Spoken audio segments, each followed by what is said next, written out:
وسلام على عباده الذين اصطفى أما بعد أعوذ بالله من الشيطان الرجيم بسم الله الرحمن الرحيم لقد جاءكم رسول من أنفسكم عزيز عليه ما عنتم حريص عليكم بالمؤمنين رؤوف رحيم سبحان ربك رب العزة عما يصفون وسلام على المرسلين والحمد لله رب العالمين اللهم صل على سيدنا محمد وعلى آل سيدنا محمد وبارك وسلم اللهم صل على سيدنا محمد وعلى آل سيدنا محمد وبارك وسلم اللهم صل على سيدنا محمد وعلى آل سيدنا محمد وبارك وسلم أما بعد قابل احترام بھائی بزرگوں، سیرت طیبہ کے عنوان سے ہم نے یہ طے کیا ہے کہ انشاءاللہ نبی اکرم صلی اللہ علیہ وسلم کی ولادت سے لے کر وفات تک کے جتنے آپ کی زندگی کے گوشے ہیں سبوں پر انشاءاللہ ہم سلسلہ وار روشنی ڈالیں گے۔ آج اسی سلسلے کی ہماری پہلی کڑی ہوگی۔ اللہ رب العزت سے دعا فرمائے کہ اللہ تعالیٰ عافیت کے ساتھ، سہولت کے ساتھ، بلا کسی رکاوٹ کے اس سلسلے کو پایہ تکمیل تک پہنچائے اور ہم سب کو ہمارے آقا حضرت محمد رسول اللہ صلی اللہ علیہ وسلم سے پکی اور سچی محبت نصیب فرمائے۔ آج کا جو عنوان ہم نے طے کیا ہے وہ یہ ہے کہ حضور اکرم صلی اللہ علیہ وسلم کا نسب اور آپ کی ولادت سے قبل کے حالات۔ قرآن کریم کی جو آیت کریمہ ابھی میں نے آپ حضرات کے سامنے تلاوت کی، اس آیت کریمہ کا مطلب یہ ہے کہ لقد جاءکم رسول من انفسکم، کہ البتہ تحقیق کہ تمہارے پاس ایک ایسے رسول آئے ہیں، ایک ایسے پیغمبر آئے ہیں۔ من انفسکم جب پڑھیں گے تو اس کا مطلب ہے کہ وہ تم ہی میں سے، اور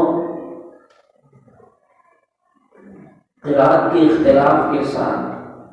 اگر انفسکم فا کے اوپر جو پیش، اگر اس کے اوپر زبر پڑھیں گے انفسکم، اس کا مطلب یہ ہے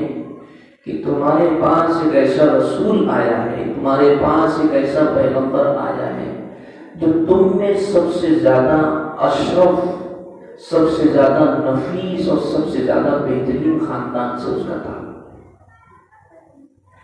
چنانچہ ہمارے آقا مولا حضرت محمد رسول اللہ صلی اللہ علیہ وسلم نے اس آیت کو تلاوت کر کے یہ بات بیان فرمائی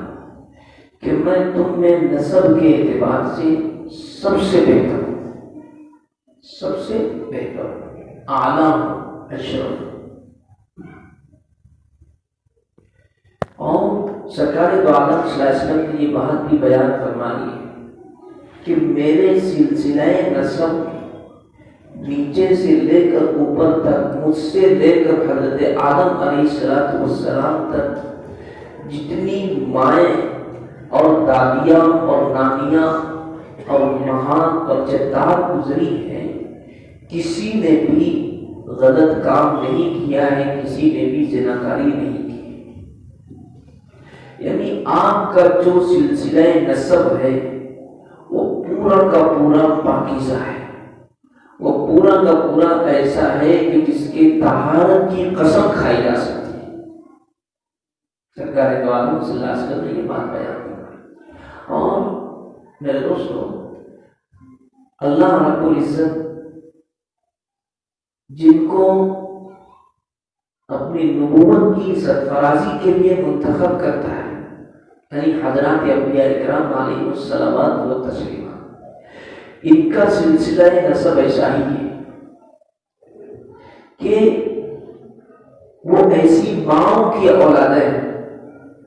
وہ ایسی ماؤں کی گودوں میں کھیلے ہوں، اور ایسی ماؤں کی چھاتیوں سے ان کے سینوں سے دودھ پیے ہوں کہ جن کی پاک دامنی پر، جن کی عفت پر، جن کی پاک بازی پر، جن کے تقوی اور طہارت پر کسی نے بھی انگلی نہیں اٹھائی۔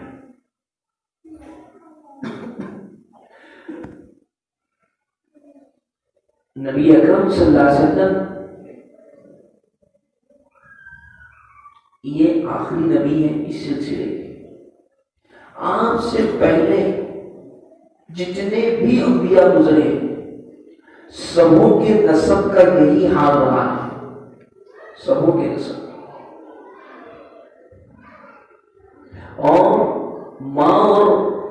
دادیوں اور نانیوں کو تو چھوڑیے، کسی بھی نبی کی کوئی بیوی کبھی بھی فاجرہ اور فاسقہ اور بدکار نہیں رہی، کسی بھی نبی۔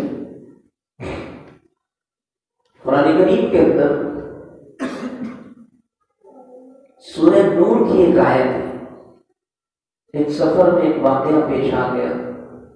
ہار کے گم ہونے کا۔ ام المؤمنین حضرت عائشہ رضی اللہ عنہا کا جو ہار تھا، اور پھر وہ ملا، ایک لمبی تاریخ ہے اس کی۔ تو کفارہ نے، تو دشمنان اسلام نے اور منافقین نے بطور خاص حضرت عائشہ رضی اللہ عنہا پر تہمت لگائی۔ اللہ رب العزت نے قرآن کریم کی اس آیت کو نازل فرمایا کہ وَلَوْلَا إِذْ سَمِعْتُمُوهُ قُلْتُمْ مَا يَكُونُ لَنَا أَن نَّتَكَلَّمَ بِهَٰذَا سُبْحَانَكَ هَٰذَا بُهْتَانٌ عَظِيمٌ۔ اللہ رب العزت نے اس میں اس ایمان والوں کو یہ حکم دیا ہے، اے ایمان والوں، جب تمہیں اس بات کی خبر لگی تو تمہارا کام کیا رہ جائے؟ اس بارے میں کوئی بات کرنا نہیں، کوئی گفتگو سنی کرنے کا نہیں، کچھ کرنے کی ضرورت نہیں۔ تمہارا کام یہ تھا کہ تم صرف یہ کہہ دے کہ سبحانک ھذا بہتان عظیم، کہ اللہ تیری ذات پاک ہے۔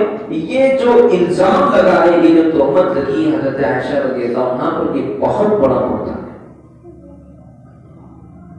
تو نبی کی مائیں اور دادیاں اور نانیاں تو چھوڑیے،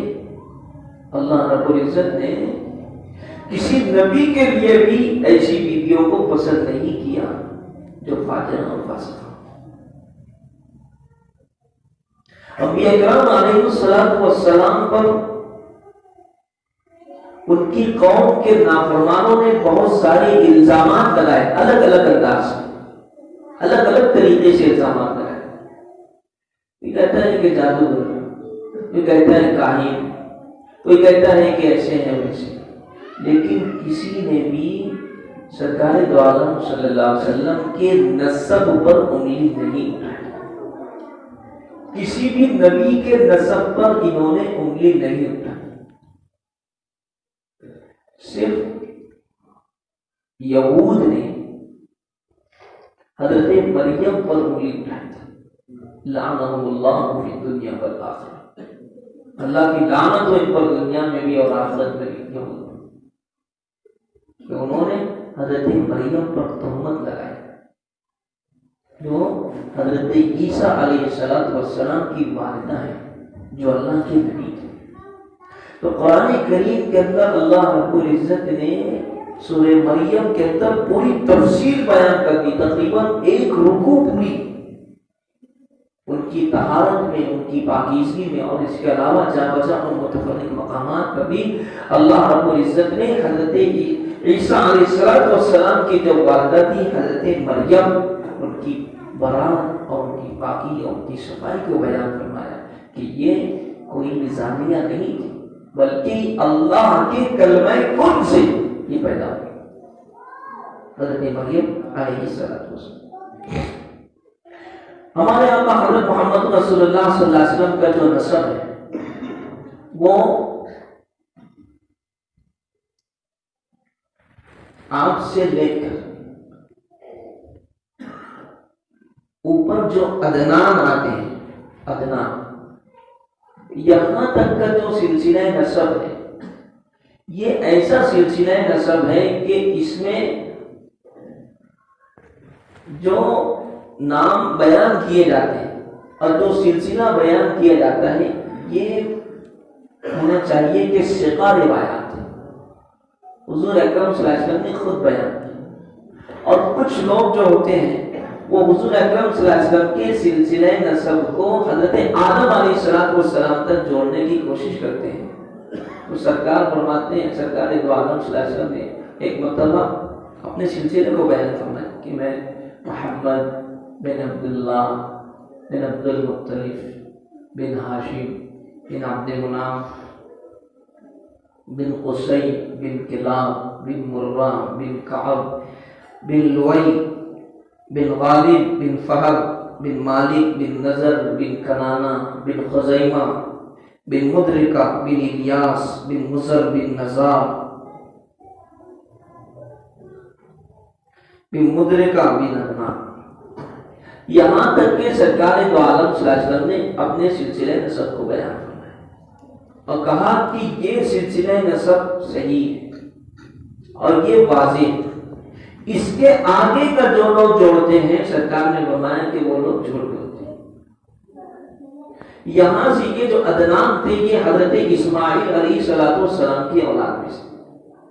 بعض روایتوں میں آتا ہے کہ حضرت ادنان سے لے کر حضرت اسماعیل علیہ السلام تک کچھ لوگ کہتے ہیں کہ 30 واسطہ ہے، وہاں سے 30 نام آتے، کسی نے کہا ہے 40، لیکن بہرحال سرکار دو عالم صلی اللہ علیہ وسلم نے جو بات بیان فرمائی ہے کہ ادنان تک کا جو سلسلہ ہے ہمارے آباء و اجداد کا وہ صحیح ہے، اس کے آگے کا جو سلسلہ ہے یہ صرف اور صرف اللہ رب العزت جانتا ہے کہ کون کس کا بیٹا تھا، یہ سلسلہ ہے۔ اسی طرح سے یہ جو حضور اکرم صلی اللہ علیہ وسلم کا جو سلسلہ نسب ہے میرے دوستو، کہ دنیا کے اندر جتنے بھی خاندان ہیں، جتنے بھی حسب و نسب والے ہیں، سب سے اعلیٰ، سب سے اچھا۔ یہی وجہ تھی کہ ہمارے آقا و مولا حضرت محمد رسول اللہ صلی اللہ علیہ وآلہ وسلم جس وقت آپ کا یعنی مسلمانوں کا اور کفاران مکہ کا ایک کے درمیان ایک صلح نامہ ہوا جسے صلح حدیبیہ کہا جاتا ہے، تو اس موقع پر مکہ کے جو سردار تھے ابو سفیان تھے، یہ اس وقت تک مسلمان نہیں تھے، تو یہ تجارت کی غرض سے فلسطین گئے تھے، تو وہاں پر قیصر روم سے ان کی ملاقات ہوئی تھی۔ تو قیصر روم سے جب ملاقات ہوئی تھی تو اس نے جناب نبی کریم صلی اللہ علیہ وسلم سے متعلق ابو سفیان سے بہت سارے سوال جواب کیے، ان میں سے ایک سوال یہ بھی تھا کہ کیف نسبہ فیکم، کہ حضور جو نبی ہیں تمہارے درمیان محمد جو نبوت کا دعویٰ کرتے ہیں ان کا نسب کیسا ہے، ان کا حسب کیسا ہے، ان کا خاندان کیسا ہے؟ ابو سفیان نے یہ بات کہی تھی کہ هو فینا ذو نسب، هو فینا ذو نسب، کہ وہ ہم میں سب سے زیادہ بہترین نسب والے ہیں، ہم میں سب سے زیادہ بہترین خاندان والے ہیں، بہترین خاندان سے بہترین آباء و اجداد سے حضور نبی کریم صلی اللہ علیہ وسلم کا تعلق ہے۔ تو قیصر نے اس کے اوپر یہ نقطہ لگایا تھا کہ نبوت کے لیے جن اوصاف، جن خصوصیات، جن کمالات کی ضرورت ہوا کرتی ہے ان میں سے ایک سبب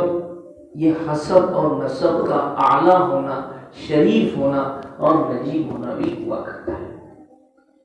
حضور اکرم صلی اللہ علیہ وسلم کا یہ جو سلسلہ نسب ہے، ان میں حضور نبی کریم صلی اللہ علیہ وسلم کے جو پردادا تھے ہاشم، ہاشم کا نام کتابوں میں لکھا ہے عمرو، لیکن ان کا نام ہاشم کیوں پڑا؟ کہا کہ انہوں نے ایک مرتبہ مکہ میں قحط پڑا، تو جب قحط پڑا تو انہوں نے روٹی چور کر کے اور سالن میں ملا کر کے، شوربے میں ملا کر کے لوگوں کو کھلایا، اس طریقے سے ان کا نام ہاشم پڑ گیا۔ ہاشم ایک قبیلہ قریش کے بہت زبردست آدمی، بہت وجاہت والے آدمی، ہاں، اور بڑے ذہین، بڑے عقل مند، بڑے دانا شمار کیے جاتے تھے۔ حضور اکرم صلی اللہ علیہ وسلم ان کی ہی نسل میں آنے والے تھے، اس لیے اللہ رب العزت نے ایسے انتظامات کیے تھے کہ یہ بہت بہترین آدمی تصور کیے جاتے ہیں۔ یہاں تک کہ لکھا ہے کہ شاہ ہرقل نے ان کے پاس پیغام بھیجا کہ میں اپنی جو شہزادی ہے، اپنی جو بیٹی ہے، میں اس کا نکاح تم سے کرنا چاہتا ہوں۔ اور اس کا مقصد کیا تھا کہ وہ جو نور نبوت ہے وہ ہمارے خاندان میں منتقل ہو جائے۔ یہ انہوں نے کار کر دیا۔ ایک مرتبہ ہاشم جو تھے یہ تجارت کے لیے جا رہے تھے، تو مدینہ منورہ جو اس وقت تو یثرب کہلاتا تھا وہاں پر رکے، وہاں پر انہوں نے قیام کیا۔ تاجر تھے، بازار کے اندر بیٹھے ہوئے تھے، تو ایک عورت جا رہی تھی، دیکھا کہ بڑی خوبصورت ہے اور بڑی عقل مند اور دانا لگ رہی ہے۔ پوچھا، سوال کیا لوگوں سے، بھائی یہ عورت کون ہے؟ تو بتایا گیا کہ بھئی یہ فلاں ہے، یعنی جو حضور اکرم صلی اللہ علیہ وسلم کی پردانی، کہ یہ فلاں ہے۔ اچھا کہا یہ فلاں ہے، تو تحقیقات بھی کہ بھئی یہ منکوحہ ہے یا غیر منکوحہ ہے، شادی شدہ ہے غیر شادی شدہ کیا ہے؟ تو بتایا گیا کہ ان کا کسی سے نکاح ہوا تھا، اس سے 2 بچے ہوئے ہیں اور ان کا شوہر کا انتقال ہو چکا ہے۔ یہ گویا کہ ابھی یہ نکاح میں کسی کے نہیں ہے۔ چنانچہ انہوں نے پیغام بھیجا، اب سردار تو مکہ کے سردار تھے، ہے نا، فوراً پیغام قبول کر لیا۔ 25 سال کی عمر تھی سرکار دو عالم صلی اللہ علیہ وسلم کے دادا ہاشم اور دادا ہاشم۔ پھر یہ وہیں پر رکے، نکاح ہوا، اس کے بعد رخصتی ہوئی، چند دن قیام کیا، حمل ہو گیا۔ حضور اکرم صلی اللہ علیہ وسلم کے پردادا وہاں سے گئے غزہ، جو فلسطین میں آج واقع تجارت کے لیے گئے، اور وہیں پر ان کا انتقال، وہیں پر دفن۔ اس کے بعد وہ تجارتی قافلہ واپس آ گیا۔ اب یہاں پر یہ جو جس سے نکاح ہوا تھا، حمل سے بھی بچے کی ولادت ہوئی، بچے کی ولادت، ان کا نام رکھا گیا شیبہ۔ جس بچے کی ولادت ہوئی ان کا نام رکھا گیا شیبہ۔ شیبہ کے معنی عربی زبان میں بوڑھے کے ہوتے ہیں، لیکن جس وقت ان کی پیدائش ہوئی تو ان کا ایک بال سفید تھا، تو اس طریقے سے ان کا نام شیبہ پڑ گیا۔ اب یہاں بچے کی ولادت ہوئی، اب یہ تھوڑا سا بڑھنے لگا۔ ادھر ہاشم کے ایک بھائی تھے، مطلب نام تھا، مکہ کے اندر رہنے والے، ان کو یہ بات معلوم پڑی کہ ہمارے بھائی جو تھے انہوں نے یثرب کے اندر قیام کیا تھا اور کسی خاتون سے نکاح کیا تھا، اس سے ایک بچہ بھی پیدا ہوا۔ تو وہ مطلب جو تھے یہ مکہ سے یثرب اور مدینہ آئے سفر کر کے، اور آنے کے بعد انہوں نے تحقیقات کی، تو پھر یہ جو بچہ جو تھا ان کو لیا اور کہا کہ یہ میرا بھتیجا ہے، میرے بھائی کا لڑکا ہے، میرا بھتیجا ہے، میں اس کو لے کر کے جاؤں گا مکہ۔ چنانچہ لے کر کے نکلے۔ اب جس وقت وہاں سے نکلے مکہ آنے کے لیے 400-500 کلومیٹر کا فاصلہ ہے، تو اس وقت تو مکہ کے اندر داخل ہو رہے تھے، تو جو سفر کی وجہ سے کپڑے ان کے بہت زیادہ ملے کچلے تھے، خود مختلف کے بھی اور وہ جو پیچھے بچہ جو بیٹھا تھا شیبہ اس کے بھی۔ تو اگر وہ مختلف نے اپنے دل کے اندر یہ بات سوچی کہ اگر میں یہ کہوں کہ یہ میرے بھائی ہاشم کا بیٹا ہے، میرے بھائی ہاشم بہت بڑے رتبے والے، بہت بڑے مقام اور مرتبے والے تھے، اگر میں یہ کہوں کہ یہ میرے بھائی ہاشم کا بیٹا ہے تو لوگ بولیں گے کہ ایسا کیسا گندا سا۔ تو انہوں نے جس وقت مکہ کے اندر انٹری ہوئی تو لوگوں نے پوچھا یہ کون ہے، تو کہا کہ میرا یہ غلام ہے، کیا کہا؟ میرا یہ غلام ہے۔ تو اس طریقے سے مختلف ان کا نام تھا، تو عبد المطلب وہ بچے کا نام پڑ گیا۔ یہ عبد المطلب بولے تو مختلف کا غلام۔ تو اس طریقے سے وہ جو شیبہ جو تھے، وہ شیبہ ان کا اصل نام تھا، لیکن ان کا نام کیا پڑ گیا؟ عبد المطلب۔ پھر بعد میں جا کر کے نہلایا دھلایا اور پھر جا کر کے حضور اکرم صلی اللہ علیہ وسلم کے جو دادا تھے ان کا جو نام تھا ہے نا شیبہ، تو پھر وہ مطلب نے جا کر کے یہ عمدہ بولا کہ یہ میرے غلام نہیں ہے، اصل یہ میرے بھائی جو ہاشم تھے یہ ان کا بیٹا ہے عبد المطلب۔ لیکن اب وہ عبد المطلب اب وہ چل پڑا تو پھر یہی نام چل پڑا، آخر تک کہ پھر یہی رہا، اور پھر عبد المطلب اپنے چچا کی پرورش میں اور تربیت میں رہے، اور پھر یہ معاملہ آگے بڑھتا رہا یہاں تک کہ عبد المطلب ایک وقت ہوا کہ وہ بھی اب بڑے باپ کے بڑے بیٹے ہوتے، باپ بڑا بیٹے بڑے، تو ویسی ذہانت، ویسی فطانت، ویسی فصاحت، ویسی بلاغت، ویسی نجابت، ساری خصوصیات بیٹے کے اندر کے لیے، اس طریقے سے عبد المطلب مکہ کے سردار تھے، اور اللہ رب العزت نے عبد المطلب کو بہت ساری خوبیوں سے نوازا۔ اب یہاں پر آ کر کے عبد المطلب سے متعلق بہت ساری تفصیلات ہیں کہ بھائی وہ مکہ کے اندر کس طریقے سے رہے، اور پھر مکہ پر پہلے کون لوگ آباد تھے، اور پھر جو زمزم کا کنواں جو تھا وہ کیسے کہنا چاہیے کہ وجود میں آیا، کیونکہ ہمارے آقا حضرت محمد صلی اللہ علیہ وسلم کی وفات سے پہلے عبد المطلب کے زمانے میں اور اس سے بھی بہت پہلے جو چاہے زمزم جو تھا، یہ زمزم کا جو چشمہ تھا یہ پاٹ دیا گیا تھا، یہ بند کر دیا گیا، کیسے وہ اوپن ہوا اور کیسے ظاہر ہوا، یہ ساری باتیں ہوگی انشاءاللہ آئندہ بتائی جائے گی۔ اللہ رب العزت جو ہے ہم سب کو عمل کرنے کی توفیق نصیب فرمائے، آمین وآخر دعوانا الحمدللہ۔